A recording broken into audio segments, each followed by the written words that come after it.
শোনেন, আমার recently breakup হয়েছে। 2 বছরের একটা রিলেশনশিপ ছিল। এতদিনেও আমি একটা মানুষকে চিনতে পারি নাই। 2 বছরেও যেহেতু একটা মানুষকে আমি চিনতে পারি নাই, সেখানে 2 দিনের পরিচয়ে বিয়ে করাটা আমার পক্ষে সম্ভব না।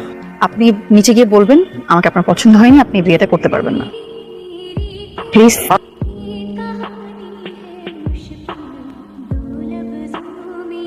বিয়েটা আমি করতে পারবো না। কি হলো আবার? সবকিছু তো ঠিকঠাকই ছিল। আমি আসলে প্রস্তুত না। যত দুঃখিত আপনাদের সময় নষ্ট করেছি।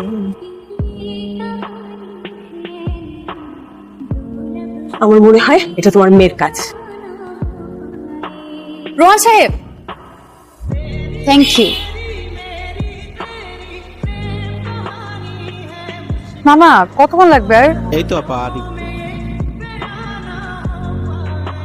হ্যালো, আরে হাই, আমি সরি, হেলমেট পরা দেখে তো চিনতে পারিনি। আপনি এখানে দাঁড়িয়ে আছেন কেন? সিএনজি নষ্ট হয়ে গিয়েছে। কোথায় যাচ্ছেন? একটা ইন্টারভিউ ছিল। তো দেরি হয়ে যাবে, কারণ আপনাকে আমি ড্রপ করে দিয়ে আসি। না না, থ্যাংক ইউ সো মাচ। সমস্যা নেই, আমার হাতে সময় আছে, আমি সিএনজি ঠিক করে যেতে পারবো। মামা, কতক্ষণ লাগবে? 15-20 মিনিট।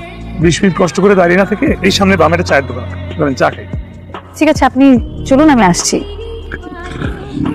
মামা, আমি ওই চায়ের দোকানে যাচ্ছি, আপনি ঠিক করে চলে আসেন। মামা, 2টা চা। দোকানদার তো লাঞ্চ করতে বাইরে গেছে। তাও তো আর চা খাওয়া হলো না। আমি যেহেতু বলছি আপনাকে একবার চা খাওয়াবো, তা তো আমি খাওয়াবই। আপনি চা বানাবেন? আগে খান, তারপরে বিতে। আমি কিন্তু র চা খাই, চিনি অল্প। এই দিন চা। Thank you. বাহ, এত দারুণ চা কোনো ছেলে মানুষ বানাতে পারে? চা থেকে শুরু করে বিরিয়ানি আমি কিন্তু সবই পারি। এরকম রান্না বান্না জানা ছেলে মানুষকে তো যে কোনো মেয়ে বিয়ে করতে এক পায়ে রাজি হয়ে যাবে। আসলে হ্যাঁ, তবে যদি সে ভালো মানুষ। চাটা ভালো হয়েছে। আপনি এখন ইন্টারভিউ দিতে যাবেন, লাইনে ওয়েট করতে করতে আপনি টায়ার্ড হয়ে যাবেন, ঘুমো চলে আসতে পারে, তাই এটা আপনার সাথে। Thank you so much. আসি তাহলে। বাই।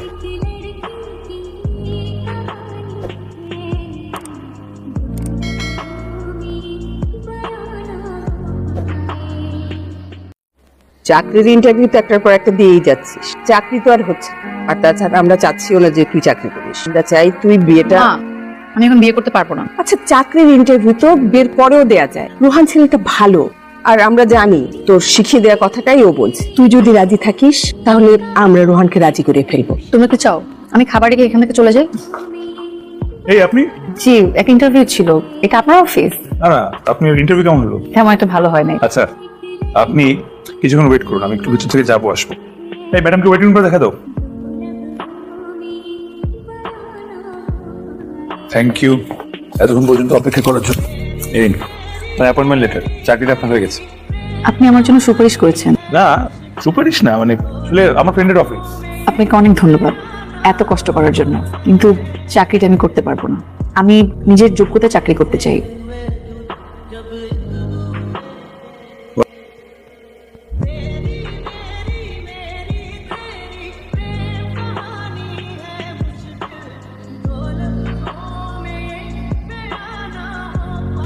মা, একটু এদিকে এসো তো। এটা রোহান না? আমি আসতে হবে। চা খেয়ে যান। হ্যাঁ, রোহানই তো, কিন্তু ওরা দুজন কোথা থেকে এলো এখন? তার মানে ওদের মধ্যে যোগাযোগ আছে, আর সেটা হলে কিন্তু খুব ভালো হয়, তাই না? রোহান সাহেব, আমি কি আপনাকে একটা কল করতে পারি? কল দিয়ে দিয়েছে, পারমিশন নেওয়ার কি আছে?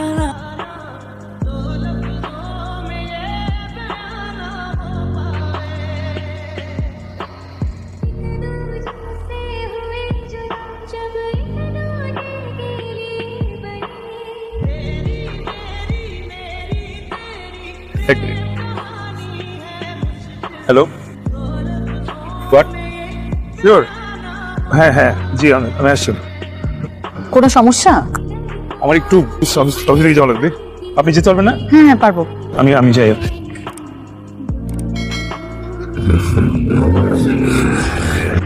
শোন না, রোহানের সাথে না খুব খুব মানায়। মা, এখন আবার রোহান আসছে কোত্থেকে? মা, তুমি যাও প্লিজ, যাও প্লিজ।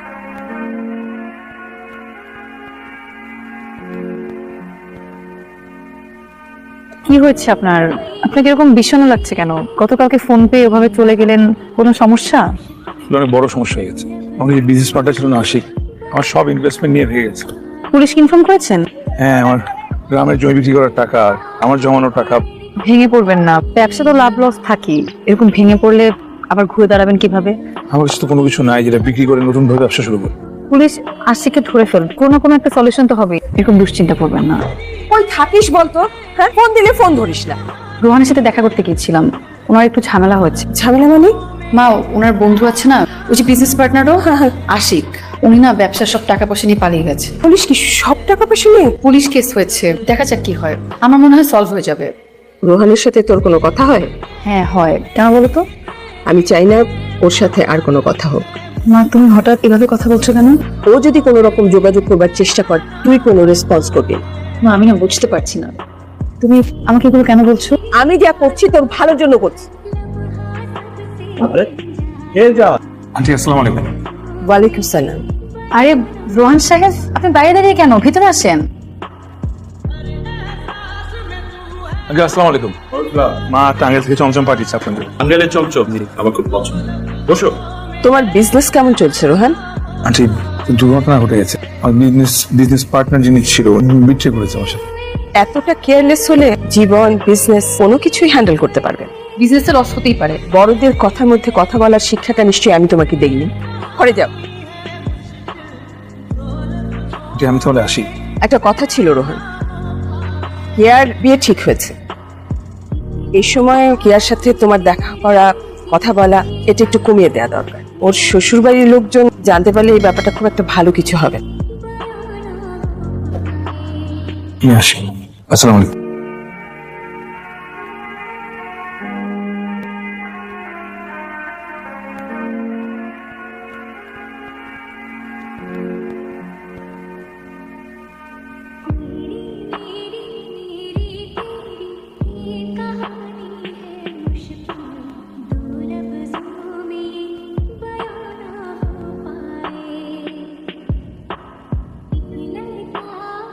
আরে রোহান, তুমি এত রাতে? আন্টি এটা সুখবর দিতে আসি। কি সুখবর?